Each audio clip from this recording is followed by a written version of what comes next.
कौन सा साल था जब आप ये रियल एस्टेट सेक्टर में दाखिल हुए? मैं रियल एस्टेट सेक्टर में तकरीबन 1998 में बिल्कुल अभी पढ़ के हटा ही था। शहर में भाई जो बिजनेस था उसको मॉडिफाई किया, आइस फैक्ट्री लगाई। अभी हम माशाल्लाह 6 भाई हैं, तो जो जो चीज ओपन करते रहे किसी ना किसी को उसमें एडजस्ट करते रहे। हमारा जो फाइनेंशियल अकाउंट है अभी तक ही आजकल के दौर में भी 6 के 6 भाई इकट्ठे एक साथ, अल्हम्दुलिल्लाह इकट्ठे एक घर में एक किचन। इस वक्त हर गली का एक अलग सदर बना हुआ है, चेयरमैन बना हुआ है। 8 बाजारों में भी आपको कोई कम से कम 50 के करीब सदूर मिलेंगे। हर बंदा जो उठता है तो वो ताजरों की नुमाइंदगी के लिए 2-4 फ्लेक्सेस लगाएगा तो लीडर बन जाएगा। देखें, हम किसी ऐसे बंदे को ताजर नहीं मानते जो टैक्स पेयर हो। सिंपल क्राइटेरिया है कि आप ताजर कहें अपने आप को और टैक्स ना देते हो, आपका एनटीएन ना हो, आपका बिजनेस एड्रेस ना हो, तो फिर किस चीज की आप सियासत करनी? अब मसला ही कोई नहीं। हमने ताजर सियासत को बल्दियाती सियासत बना दिया। ट्रैफिक को एक किस्म का रोक दिया गया है, रेडियो को बाहर निकाल दिया गया है। क्या आप या आपका सिक्का ग्रुप जो है, जो हुकूमती इक़दामात हैं, इनकी हिमायत करता है? इंक्रोचमेंट के हम बहुत ज्यादा खिलाफ थे शुरू से। जहाँ पे भी जो सही बात है हम उसको सही कहेंगे, जहाँ पे गलत है उसको गलत कहेंगे। तकरीबन 13,000 के करीब दुकानें हैं जिससे सबसे ज्यादा ताजिर मुतासर हो। 13,000 दुकानों पे कम से कम 1 से 2 लाख आदमी जब एंटर नहीं होगा तो कारोबार नहीं चलेगा। आप इंक्रोचमेंट के नाम पे ये सब कुछ कर दें। इंतजामिया देखे ना, उन्होंने इलेक्ट्रिक कार चला दी है। वो सफिशिएंट है। 1 लाख से 1.5 लाख आदमी रोजाना एंटर होता था, उनको 2 कार्स के ऊपर तो नहीं आप ला सकते ना।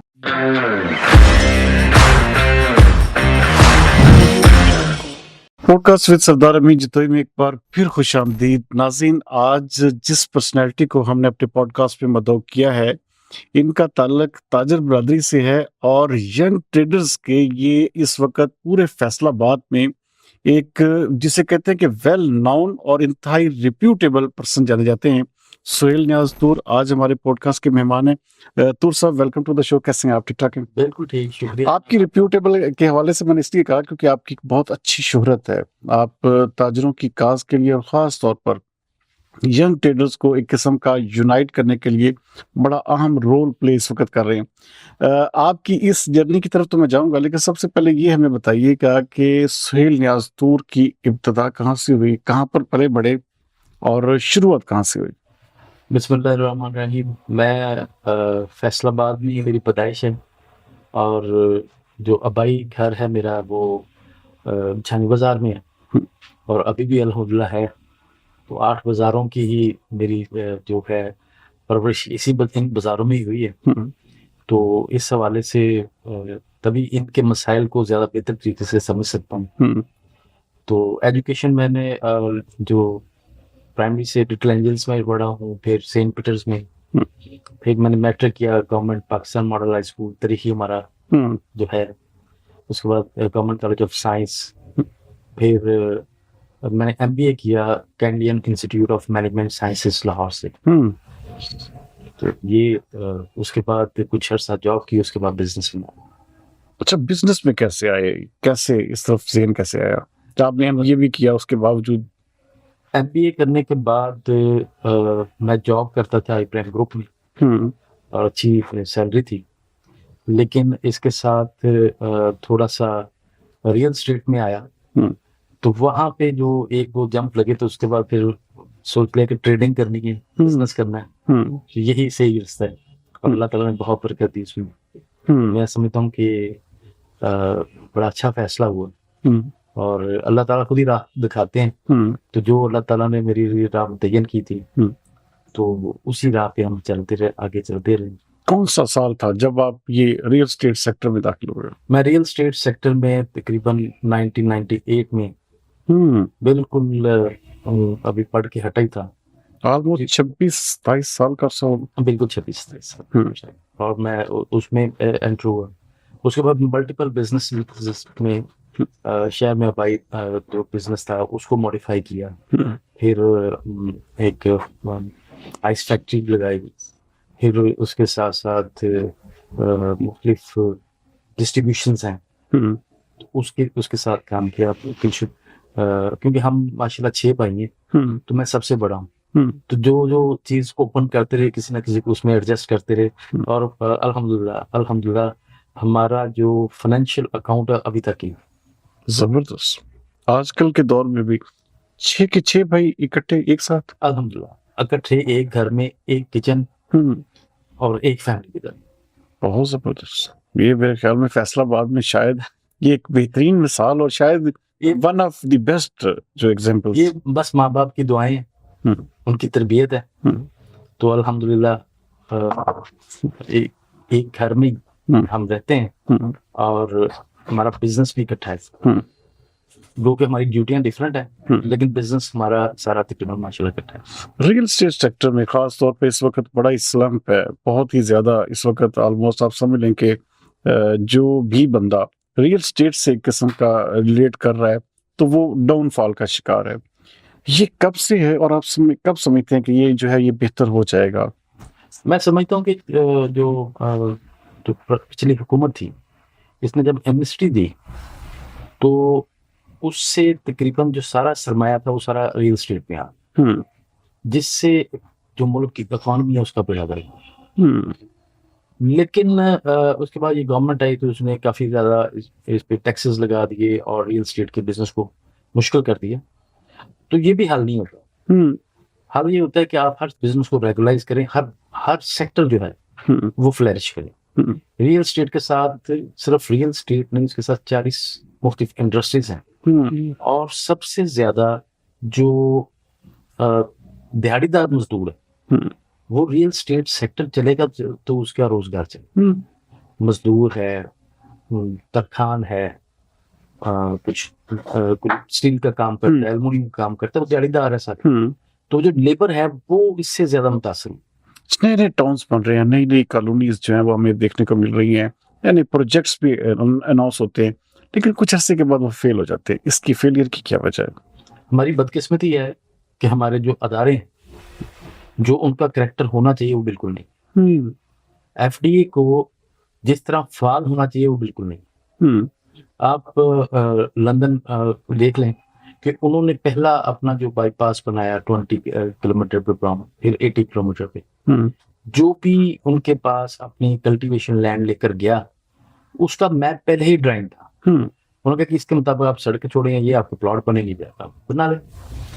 तो यहाँ पे इन्होंने किसी किस्म के इस तरह काम नहीं किया हुँ, और इतना खूबसूरत शहर, जिसकी दुनिया में नज़ीर नहीं मिलती, तो उस शहर को 150 साल में, 125 साल में इन्होंने खंडर बना दिया। हुँ, ये हमारी बड़ी बदकिस्मती है। हुँ, ये दुनिया में इस तरह के शहर कोई नहीं है। आप देखें कि जो जितने बड़े शहर हुँ, दुनिया, हुँ, वो दरिया के किनारे, समुद्र के किनारे। हुँ। ये मेरे ख्याल में वाहिद शहर है जिसके इर्द-गिर्द लेकिन नज़दीक। आप अंदाज़ा करें कि फैसलाबाद टोटल 24,000 की आबादी के लिए बना। हुँ, 1947 में इसकी आबादी 8,000 के करीब थी हुँ, और उसके बाद इसने कितनी तरक्की की। हुँ, फैसलाबाद के किसी भी बड़े जो इंडस्ट्रियल टाइकून है, हुँ। उसको फिर 50-60 साल पर पीछे ले जाएँ, कोई भी तो नहीं वो मैं जानता। हमारी तरह मज़दूर ही बन के निकला। बेशक, बेशक। तो यहाँ के लोगों ने बहुत तरक्की की, हुँ, लेकिन हमने इस शहर को कुछ नहीं दिया। ना हम किसी सियासतदान ने हुँ, और ना गवर्नमेंट ने हुँ, और ना यहाँ के रहने वाले। हुँ, मैं इसमें अपनी जनरेशन को गिल्टी फील करता हूँ। हुँ। तो सब ये तो बहुत बड़ी अलमिया है कि हम लोग जो है वो कमाते भी हैं, हम लोग अच्छा बिज़नेस भी करते हैं, सारा कुछ होता है, लेकिन हम इस शहर की काज़ के लिए कुछ भी नहीं कर पाते।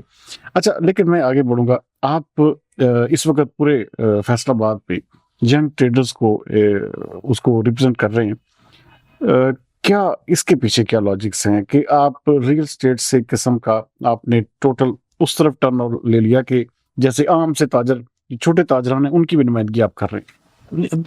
दरअसल जो मेरी अबाई शॉप्स हैं, वो तो सारी बाज़ार के अंदर ही हैं, हुँ, चंद बाज़ार में ही है। तो बेसिक हमारा बिज़नेस तो वहीं से है हुँ, और रात को मैं बैठता भी उधर ही हूँ, बाज़ार में, आपको मालूम है। ख्वाजा शाहरियार सिक्का साहब, जो मैं सब बेशक मैं समझता हूँ कि अगर मैंने मुझसे कोई पूछे कि इस दौर में कोई आपने वली अल्लाह देखा है, तो मैं बेझिझक उनका नाम ले। हुँ, तो उनके साथ मेरी थी और उनका एक विज़न था कि इस वक़्त शहर के अंदर जो भी ताजिर रहनुमा हैं, वो सारे मैं समझता हूँ कि वो तकरीबन अपनी आखिरी इनिंग की तरफ हैं और सारे वो लोग हैं जो काफ़ी सीज़न्ड हैं, पुराने हैं, बहुत अच्छे हैं, किसी से इख्तिलाफ नहीं है, लेकिन नई क़यादत नहीं आ रही, उसके लिए एक जद्दोजहद करी। तो उसके लिए उन्होंने मेरी ज़िम्मेदारी लगाई और अल्हम्दुलिल्लाह मैंने फैसलाबाद में सियासत के अंदर, यंग ट्रेडर्स के अंदर नए लोग जिनका सियासत से तल्लुक़ नहीं था, उनको साथ लेकर आए और उससे आप देखेंगे हम बड़े पॉजिटिव और नीट एंड क्लीन लोगों को क्या, तो जिससे इस शहर की ताजर सियासत में बेहतरी आई। नहीं, यंग ट्रेडर्स के लिए आप क्या करना चाहते हैं? क्योंकि अब ऑलमोस्ट अब हम हर दूसरा शॉपकीपर जो है वो यंग है, हर दूसरी जगह पे जाए तो यंग लोग आप उसकी जो डेफिनेशन है ज़रा थोड़ी-सी डिफरेंट है। यंग ट्रेडर्स से मुराद कोई नौजवान नहीं है। अच्छा। हम कोई यानी कि कोई अंडर 18 टीम नहीं बना रहे। अच्छा। यंग ट्रेडर्स से मुराद है कि जिनका बिजनेस यंग है, जो नए जब बिजनेस में आते हैं तो उनको बड़े मसाइल आते हैं, मुख्तलिफ महकमों में आते हैं, मुख्तलिफ जगह पे आते हैं, तो उनकी रहनुमाई के लिए कोई ऐसी तंजीम का वजूद है। अच्छा, ये यंग को आप उधर कन्वर्ट किया? यस, ये एक्चुअली ये उसमें यंग ट्रेडर्स से मुराद ये है कि जो लोग नए बिजनेस में आते हैं उनके लिए जो हिडर्स आती है, हम उनको देखें, उसके हल के लिए कोशिश करें और इस शहर में नई लीडरशिप आके लेकर आए, ताकि जो दरअसल इस शहर में लीडरशिप की बख्तात ने लीडरशिप का फकदान पैदा कर दिया। आप लीडर हर बंदा यहाँ भी इसी की तरफ मैं बात की तरफ बढ़ रहा था। आप नहीं समझते कि इस वक्त हर गली का एक अलग सदर बना हुआ है, चेयरमैन बना हुआ है, हर एक किस्म का सेक्टर का।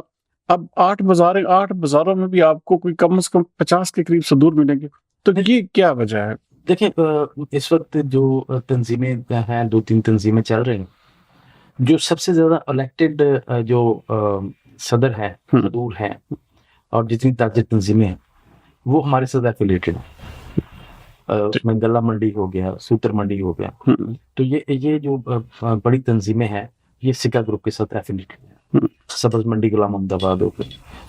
तो इसके अलावा क्योंकि इसका कोई मैकेनिज्म नहीं है, हर बंदा जो उठता है तो वो ताजरों की नुमाइंदगी के लिए पेश होता है और 2-4 फ्लेक्सेस लगाएगा तो लीडर बन जाएगा। ऐसे कोई जब इस तरह की पोजीशन होती है तो फिर जाहिर बात है कि ऐसी बाजारों में तो ऐसे भी लोग हैं जिनकी कोई अपनी दुकान नहीं है, जिनका कोई अपना बिजनेस नहीं, लेकिन वो भी अपने आप को चेयरमैन और सदूर लिख रहे होते हैं। बिल्कुल ऐसी है। मेरी प्रीवियस मुलाकात थी डीसी साहब से। देखें, हम किसी ऐसे बंदे को ताजर नहीं मानते जो टैक्स पेयर हो। सिंपल क्राइटेरिया ना कि आप ताजर कहें अपने आप को और टैक्स ना देते हो, आपका एनटीएन ना हो, आपका बिजनेस एड्रेस ना हो, तो फिर किस चीज की आप सियासत करेंगे? किस तरह के आपको मसला ही कोई नहीं। लेकिन ये है कि हमने ताजर सियासत को बल्दियाती सियासत बना दिया। और नहीं, ये देखें, आपके कोई भी ऐसा, मेरे ख्याल में 80% अभी भी लोग ऐसे हैं जिन्होंने कोई, ये जैसे आप एंटीन की बात कर रहे हैं, टैक्स पेयर्स की बात कर रहे हैं, तो मेरे ख्याल में 80% ऐसा तबका है जिनका कोई मेरे ख्याल में टैक्स रिटर्न नहीं होगी। देखें, हमारी तंजीम के अंदर कोई ऐसा बंदा नहीं है ओहदेदार जो टैक्स पेयर। ये पहला, अच्छा, आप ऐसा ओहदेदार नहीं रखते? हम ये पहला क्राइटेरिया। आप टैक्स पे करते हैं तो फिर आप हमारे साथ बिजनेस में आए, ये पहला क्राइटेरिया ना। हाँ, जो नया बिजनेस में आ रहा है, अभी उसने एनटीएन नहीं लिया तो उसके लिए कुछ राइट हो सकती है, लेकिन वो ओहदेदार नहीं हो सकता, मेंबर हो सकता। अच्छा, ये सिक्का ग्रुप की ये किस्म की मंशूर में शामिल है कि कोई भी ऐसा ओहदेदार नहीं होगा जो टैक्स पेयर नहीं होगा? ये आप समझें कि ये बिल्कुल यानी कि ये ऐसे ही है कि हम उसको ताजिर मानते ही नहीं है जो टैक्स नहीं पेयर करता। जब भी कोई हमारे पास आता है कि मैं इस यहाँ पे सदर या ये बनना चाह रहा हूँ, वो सबसे पहले क्वेश्चन ये होता है कि जनाब आप टैक्स पे कर रहे हैं कि नहीं कर रहे।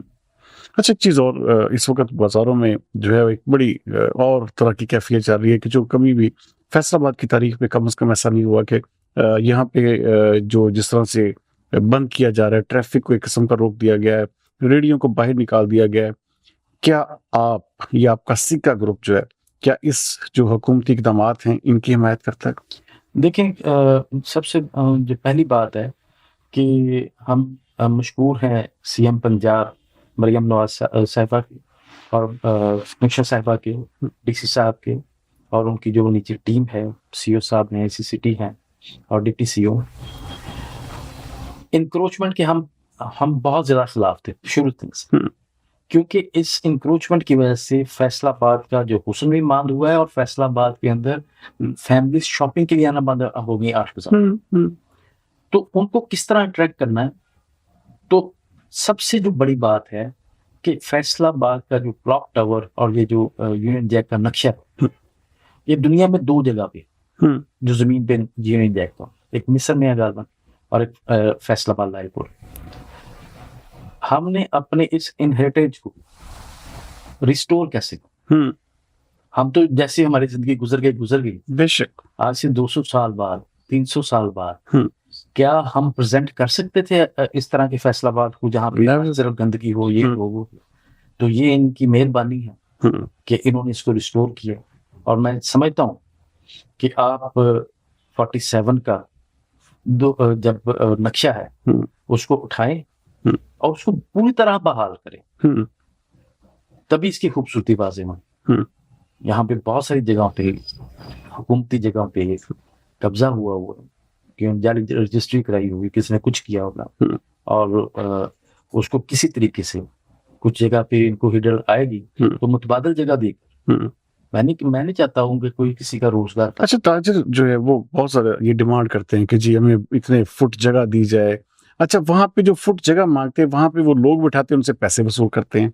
अच्छा, क्या ये वजह नहीं है कि ये जो एक पूरा का पूरा एहतजाज या इस पूरी कैंपेन को एक किस्म का नाकाम करने के लिए ये टूल इख्तियार किया जा रहा है जी हमारे कारोबार बंद हो गए, ये चीजें बंद होगी, लेकिन दरअसल उसके पीछे मकसद ये है कि वो जो जगह ली जाए वहां पर बंदे बिठा के उनसे पैसे लिए जाए। दरअसल इसमें भी एक ये इंक्रोचमेंट कार्टेल है जो ये सारा काम करता है। ये सिर्फ दुकानदार नहीं इसमें शामिल, कुछ यूनियंस शामिल हैं और कुछ सरकारी मुलाजमिन शामिल हैं कॉर्पोरेशन के। तो वो इसको बाकायदा प्लान करके बनाते हैं और फिर उसके साथ ये सारे पैसे इकट्ठे होते हैं। तो इसीलिए तो हर बंदा ताजिर सियासत में आने की कोशिश करता है कि आएंगे तो कुछ यहाँ से कुछ लेंगे भी। तो अल्हम्दुलिल्लाह जहाँ पे भी जो सही बात है हम उसको सही कहेंगे, जहाँ पे गलत है उसको गलत कहेंगे।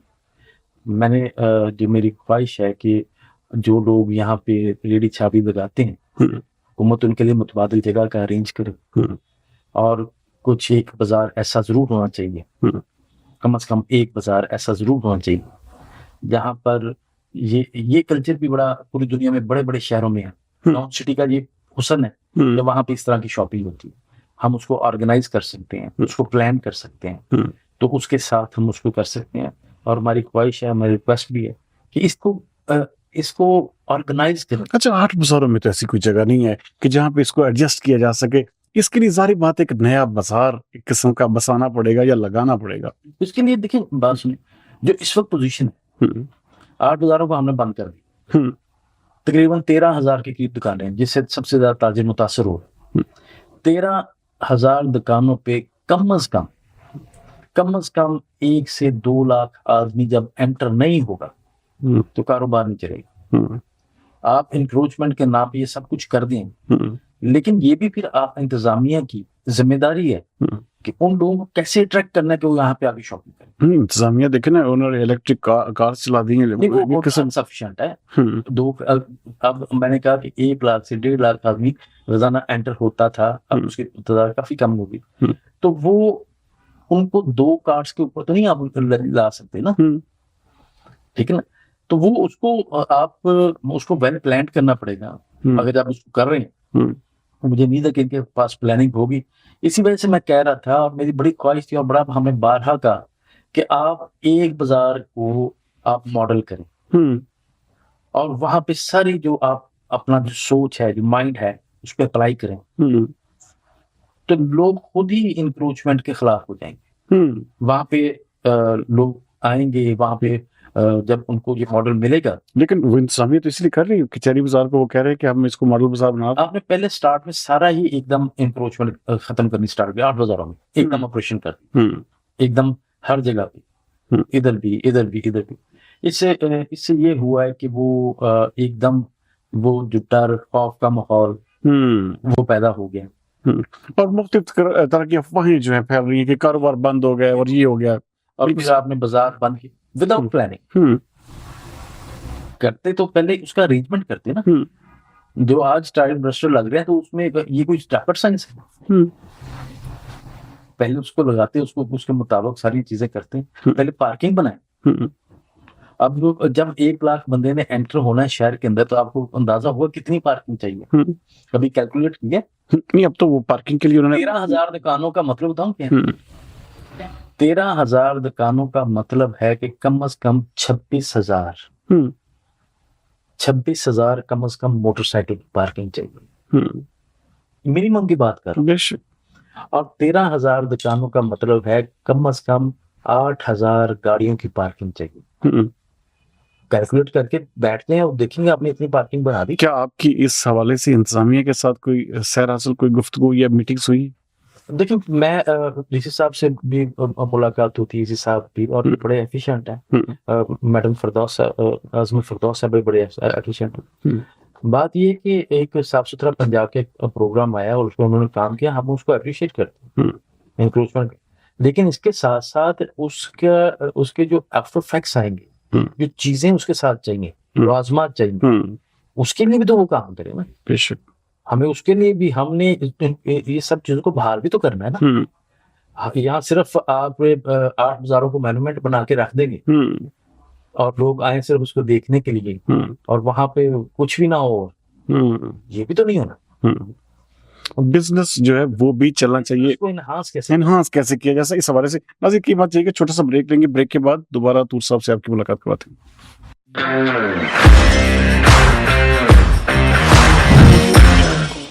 वेलकम बैक नाज़रीन। तूर साहब, सारा दिन आप ऐसी मसरूफ रहते हैं, कभी कौन सी मीटिंग है यहाँ पे, आज वो सिका साहब ने आपको बुला लिया। अच्छा, फिर पूरा दिन आप यंग ट्रेडर्स, सारी बात है, पूरे आपके सेक्टर्स बने हुए हैं। अच्छा, आपको मुख्तलिफ मीटिंग्स में, अच्छा, हर दूसरे तीसरे महीने कोई ना कोई इलेक्शन होता है, किसी न किसी जो है वो एक किस्म का कम्युनिटी का।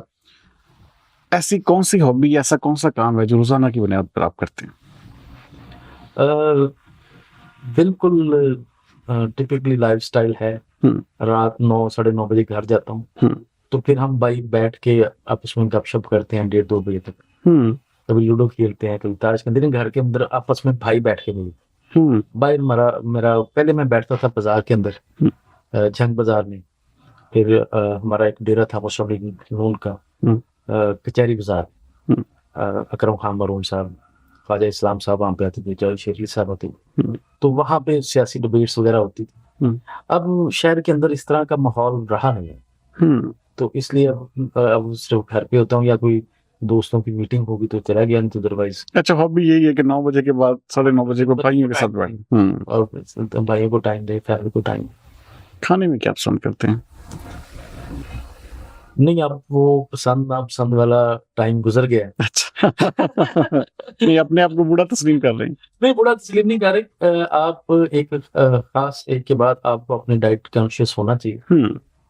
तो अल्हम्दुलिल्लाह मैंने तकरीबन मार्च से लेकर अभी तक कोई 8-9 केजी वेट अपना रिड्यूस किया। तो उसमें डाइट पे किया है, सैलेड पे है, हर चीज है, वो हर चीज खाता हूँ, लेकिन एहतियात के साथ। एहतियात के साथ। म्यूजिक भी सुनते हैं?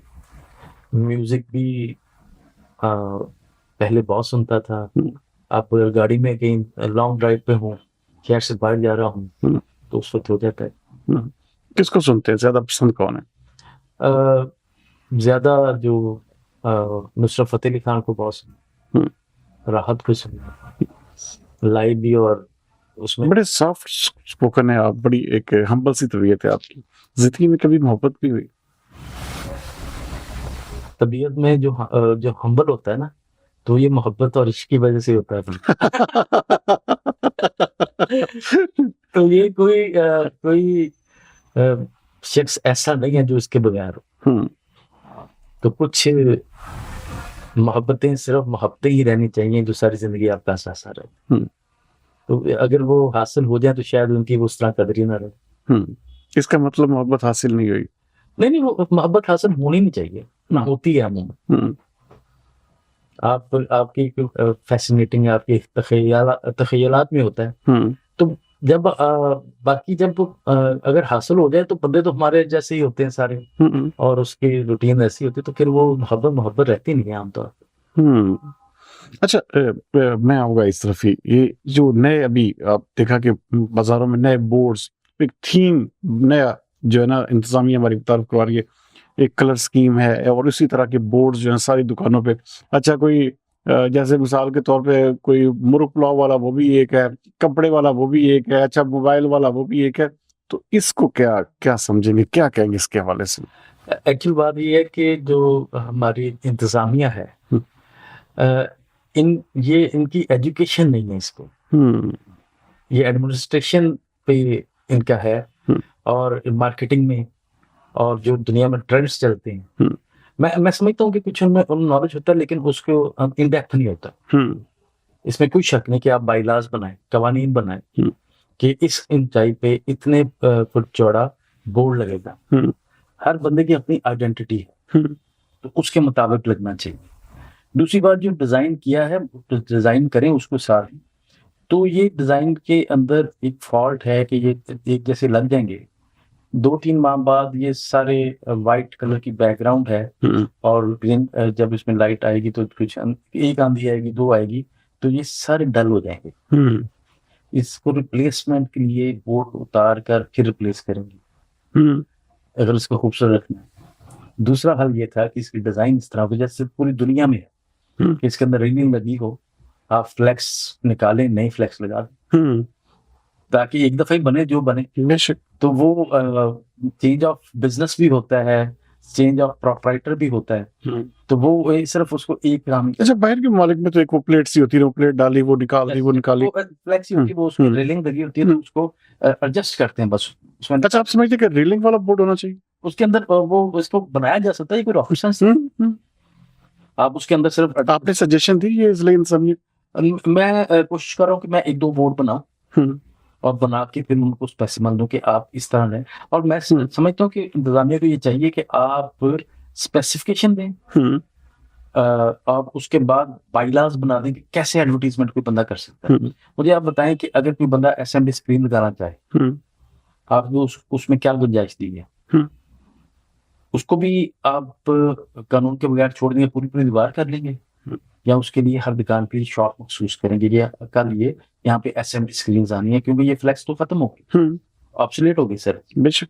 तो जब आप जब नई जिद्दत की तरफ जाते हैं, हम्म। तो सारे पैरामीटर्स को देखना चाहिए। अच्छा, क्या आपने सजेस्ट नहीं किया ज़ुलैद साहब को कि जैसे मैं बात कर रहा था कि मुर्ग पुलाव वाला भी एक डिजाइन में बैठेगा, अच्छा कपड़े वाला भी उसी में बैठेगा, मोबाइल वाला भी, अच्छा भी दूसरी जो फ्रूट बेच रहा है वो भी, तो सारे कैसे एक कलर और हो? दूसरा, हमने उनके डिस्प्ले खत्म कर देंगे, हम्म, और फिर वो किसी बंदे को क्या पता लगे कि आप बेच रहे हैं। हम्म, आप बाजार में खड़े होकर देखते हैं कि यार ये अच्छा, ये सारे एक जैसे ही हैं। हम्म, तो हर बंदे का अपना लोगो डिफरेंट होता है, बेशक।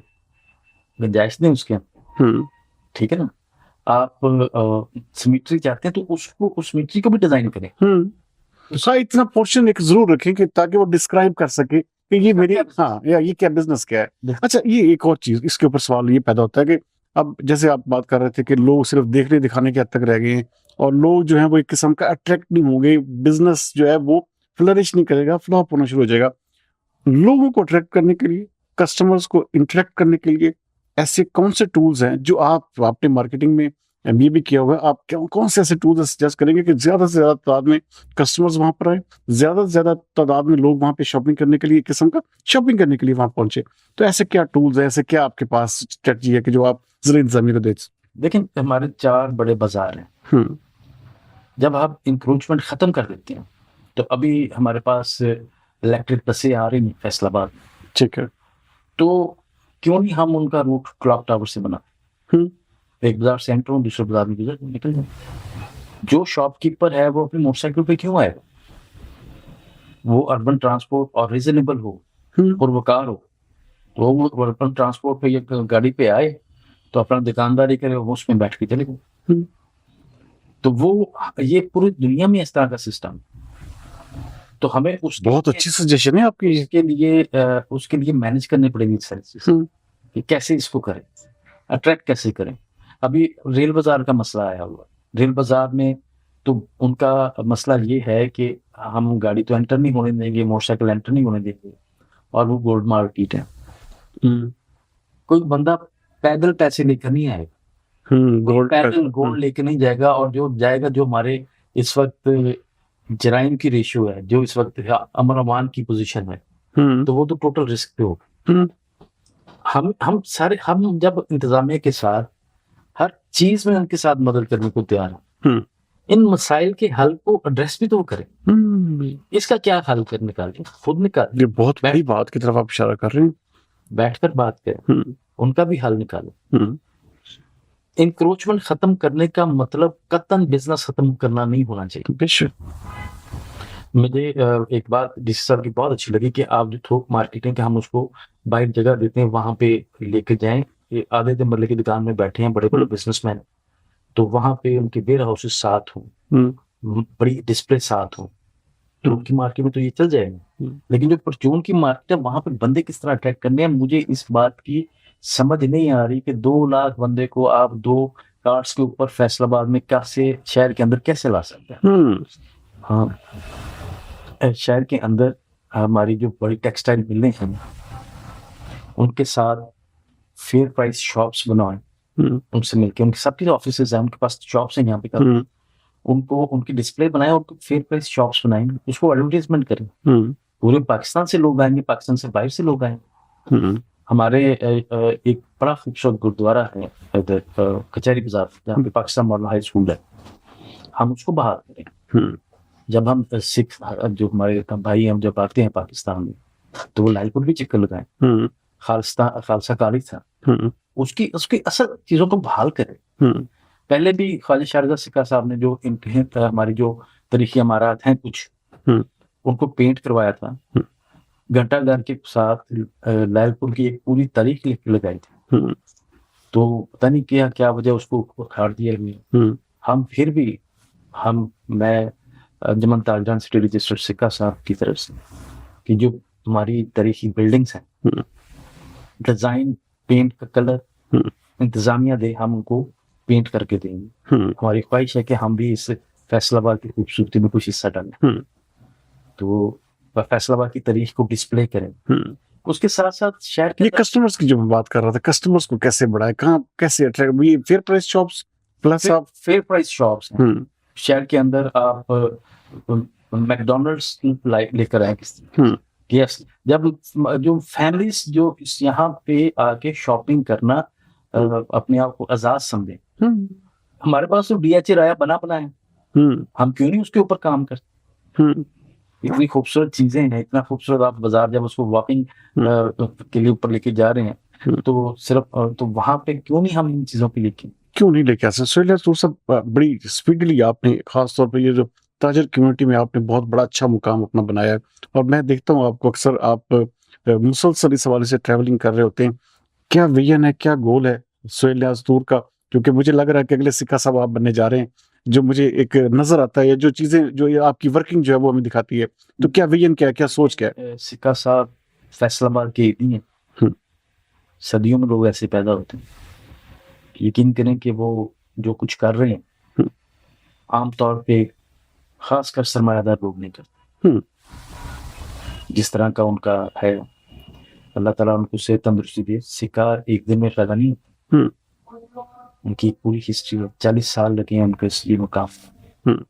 हाँ, ये जरूर है कि उनके नक्शे कदम पे चलने की कोशिश कर रहे हैं, और ख्वाहिश है कि इस तरह काम करें कि एक अपने इर्द गिर्द के माहौल बेहतर करके जाएं, लोगों के लिए आसानियां पैदा करें, और अल्लाह ताला से दुआ है कि इसमें किसी जगह पे ज़ाती मुफादात का शायबा भी ना हो, और ताजर कम्युनिटी को मैक्सिमम फैसिलिटेट कर सके। नाज़रीन, आप सुन रहे थे सुहेल नियाज़ नूर बड़ी डिटेल के साथ अपनी पूरी लाइफ हिस्ट्री, स्ट्रगल, सक्सेस सब कुछ आपके साथ डिस्कस कर रहे थे, और उन्होंने बहुत अच्छी सजेशंस दी, खास तौर पर लोगों को वहां पर अट्रैक्ट करने के हवाले से, और फिर जिस तरह से उन्होंने बहुत सारी ऐसी मुश्किलों का भी जिक्र किया है जो इंतजामिया नहीं सोच रही। तो मेरे ख्याल में ऐसे लोगों की एक जो विजन है या इनकी जो सोच है, लाजमी तौर पर इंतजामिया को भी इनका जो इनसे मशवरा लेना चाहिए और ख़ास तौर पर एक बाकायदा लाइजोन के साथ इन तमाम मामलात इंक्रोचमेंट समेत उनका हल निकालना चाहिए, ताकि मैक्सिमम हमारा जो फैसलाबाद का ताजर है वो उसके साथ जो है वो मुस्तफीद हो सके, ना कि ये एक ऐसा तसव्वुर बन जाए कि ये बिजनेस जो है वो एक किस्म के बंद करने के ऊपर हुकूमत तुली हुई है। क्योंकि इसके ताजरों के साथ साथ हुकूमत की जो एक किस्म की बका और साख है, उसका भी ये बहुत बड़ा इम्तिहान है। उम्मीद करते हैं कि आज का पॉडकास्ट आपको पसंद आएगा। अगले प्रोग्राम तक सरदार अमीन जितोई को दीजिए इजाजत। पाकिस्तान जिंदाबाद।